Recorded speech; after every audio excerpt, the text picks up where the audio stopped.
জামাতের নেতারা যখন কুমিল্লায় গেলেন তখন বললেন যে কুমিল্লাকে বিভাগ করা হবে, যখন নোয়াখালী গেলেন তখন বললেন যে নোয়াখালী বিভাগ করা হবে।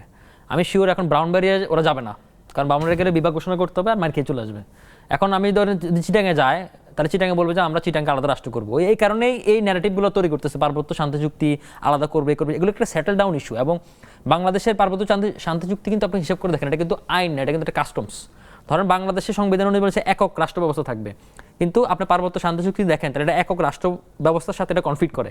কিন্তু রাষ্ট্র সবসময় আইন দিয়ে বা সংবিধান দিয়েও একুরেটলিও চলে না, রাষ্ট্র কিছু সমঝোতা, কিছু কাস্টমস, কিছু কম্প্রোমাইজের মাধ্যমে চলে। এটা হচ্ছে একটা কম্প্রোমাইজের অংশ। তারা এই জিনিসগুলো বিতর্ক উঠাতে চাচ্ছে, আন্ডারস্ট্যান্ডিং এর মধ্যে চলে। এটা একটা আন্ডারস্ট্যান্ডিং ছিল। এখন এখানে তারা আসলে নতুন নতুন বিতর্ক ক্রিয়েট করতে চাচ্ছে। এগুলো আসলে ওদের নির্বাচনী ছলচাতুরি। তারা মনে করতেছে যে এগুলো করলে মানুষ ভোট দেবে, ভোট দিয়ে তাদেরকে ক্ষমতা আনবে। কিন্তু আসলে এগুলা আপনি যদি খেয়াল করে থাকেন, ডাকসু ইলেকশনও তারা শুরুতে আপনি খেয়াল করে থাকুন, ডাকসু ইলেকশনে কিন্তু তারা শরমিত্র চাকমা এবং জুমাকে তারা সামনে এনেছিল।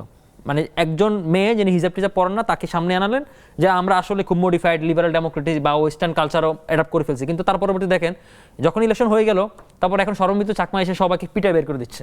এখন এটা হচ্ছে অরিজিনালি আসলে জামাত শিবিরের চরিত্র। এখন দেখুন তারা মুখে এক কাজ এক, এবং তারা 5 জায়গায় 5 রকম কথা বলতে অভ্যস্ত। আপনি ধরেন টকশোতে এক কথা, সেমিনারে এক কথা, ম্যানিফেস্টোতে আরেক কথা, এম্বাসিতে গিয়ে আরেক কথা, গোপনে গোপনে আরেক কথা, উপরে আরেক কথা। সুতরাং এদেরকে আসলে বিশ্বাস করাটা খুব দায়। এবং আপনি নারীদেরকে নিয়ে গত কয়েকদিন ধরে যে প্রোপাগান্ডা তারা চালাচ্ছে কিংবা যে ধরনের কথাবার্তা চালাচ্ছে, আমি মনে করি ধরেন তারা বাংলাদেশের নারীদেরকে বিশেষ করে এখনো পর্যন্ত ফার্স্ট ক্লাস সিটিজেন হিসেবে মানে না। সুতরাং এই সব কিছু দায়ভার আমরা আসলে জনগণের কাছে দিতে চাই। জনগণই 12 তারিখে এগুলোকে ফয়সালা করবে বলে আমরা বিশ্বাস করি।